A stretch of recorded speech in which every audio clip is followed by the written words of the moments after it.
نتائج اليوم ال35 من تطبيق نظرية الكوب والحركة. السلام عليكم. طبعا المساء قسنا السكر بعد ساعتين كان 139، صحينا الصبح لقينا السكر صائم 134. فطرنا الفطور المعتاد سندويتش خبز الحمص مع البيض. الين قبل الغداء قسنا السكر كان 97، نزلنا ذلك في المنشور.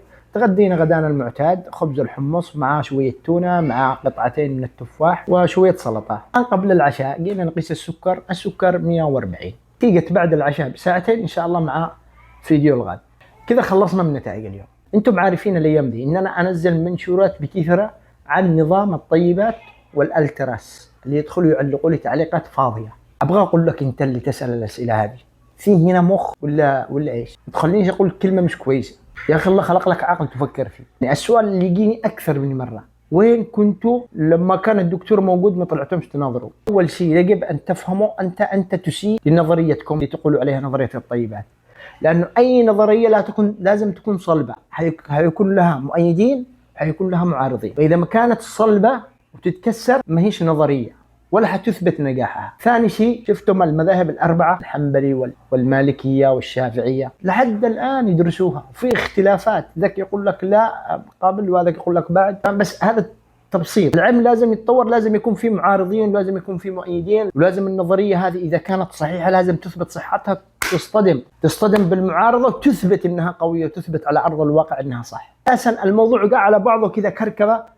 انا لما كان يطلع اشوف الفيديوهات قدامي ما كنت واخذ بالي ولا اي حاجه ولا اهتم، كان همي اضبط سكري بس. ما كناش متخيلين كميه القلبان اللي صارت بعد موته، فهمتوا؟ فعشان كذا الان نرد، لانه كثر المريدون وكثر الناس اتباعه في اشياء صدق فيها. لما انزل لك انا منشور تدخل انت تهبد وانت تدخل في الشخصنه. يا اخي خذ المنشور فنده، روح اسال، عندك جوجل، عندك شات جي بي تي، عندك جيميني، عندك مصادر كثيرة تدخل تسأل وترد عادي، والله بأبسط الأشياء. اليوم صارت المعلومات متاحة بكميات مهولة، وهذا جواب للناس اللي تسألني السؤال الثاني اللي تقول لي أنت إيش تخصصك؟ مين أنت عشان ترد؟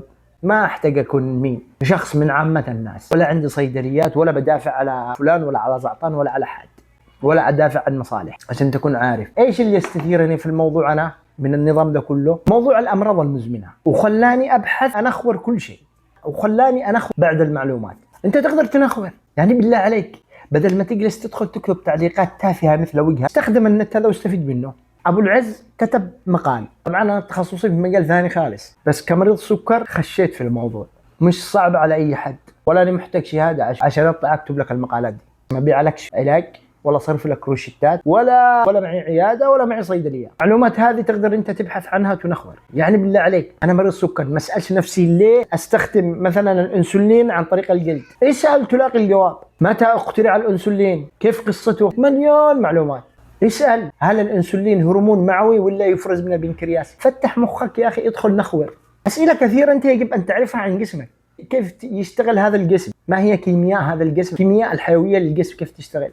ولكن لو انت تبحث بجد هتلاقي نفسك تعمقت ووصلت لمواضيع انت عمرك ما كنت تدور عنها، بس لانه شاغلك الموضوع، بس لانك تحب المعرفه عشان ما حدش يضحك عليك. فما تدخلش تسالني ايش تخصصك على اساس انك تفهمني. اليوم انا اقدر اعيد الدراسه، اقدر الان ادرس لو عندي التفرغ التام، قسما بالله ارجع ادرس واحصل على امتياز. ما هو الدكتور مش احسن منك، اللهم هو دخل بتخصص من ساعته ودرسوا 7 سنين، محترم الدكاتره، بس مش معناه انه انا ما اقدرش اتعلم، مش معناه انه انا ما اقدرش احصل على المعلومه اللي هي متاحه الان. هو ذكي جدا وانت انت مش مجالك، ما تناقش الموضوع. انا سمعته مثلا يقول الانسولين هرمون معوي، فدخلت ابحث عن المعلومه، دخلت ادور انخور، اسمع من ده واسمع من ده واسمع من ده من مصادر مختلفه، بعدين اصيغ لك رد. بس لما ابحث وانت فاهم وتعمل. لو انت فاهم وتعرف مش حيغلبك الموضوع، شوية ذكاء بس. لما يقول لك مثلا انسداد الأمعاء وعلاقتها بالإنسولين ولازم الإنسولين يكون عندك صفر، اخترع لك هذا النظام يعتمد على الامتصاص السريع، ما تغلبش المعدة في الهضم. أبحث أنا أدور. لما يقول لك الخضروات ممنوعة، أروح أنخور ورا الخضروات. صعب والله ما هي صعب، بس يكون عندك شغف في البحث والتعلم. الموضوع اللي يهمك أمره ابحث عنه، دور، استشف من أي مصدر كل المعلومات اللي تقدر عليها، هتلاقي نفسك كونت تصور وكونت معلومات جديدة وصار عندك فهم. اسأل من اخترع الأنسولين، ايش قصة الأنسولين، كيف ظهرت، هتلاقي معلومات مهولة.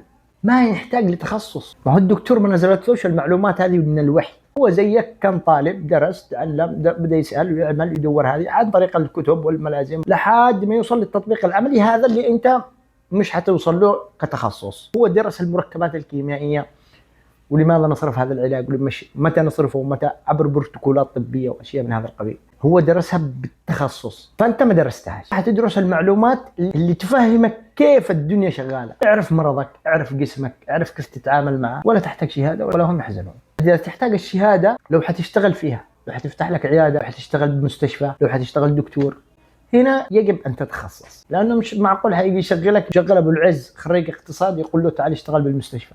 ففي فرق ما بين انك تفهم وتحاول تبحث، وفرق ما بين انك تناقش تخصص، عمق التخصص وعلاج واشياء من هذا القبيل تشتغل فيه، لانه مسؤوليه. بس هذا الموضوع اللي حبيت اوضحه، ما تدخلوش تسالوني ثاني مره بهذه الاسئله. بالنسبه للنظام حق الطيبات، يعني انت طبقته ولا ما طبقتوش؟ بالاخير انا بنزل لك معلومات، شيء تاخذها اخذتها، ما تبغى تاخذها طز فيه يا عمي، موت ولا غرفه 60 داهيه الاخير حتعمل لي ايش؟ انا بنزل لك معلومه، انت حبيت تستفيد منها استفدت، مش حابب تستفيد منها خلاص. مش ماسك لك انا صميل عشان تاخذها بالقوه، ولا عشان تدخل تسب، ولا عشان تدخل تقل ادبك. نزلت لك معلومه، لو انت محترم ادخل رد عليها، ادخل شيل المعقول، والله في الجانب الفلاني قلت كذا كذا، ليش تقول كذا كذا، اسال عادي ما فيش مشكله. ما تبينليش انك غبي، ما تبينليش قد ايش انت طنقره، بين لي انك صح فاهم عاوز تفهم. دائما انا اقول شوف، انت اخبر بصحتك بس جمله كافيه وافيه.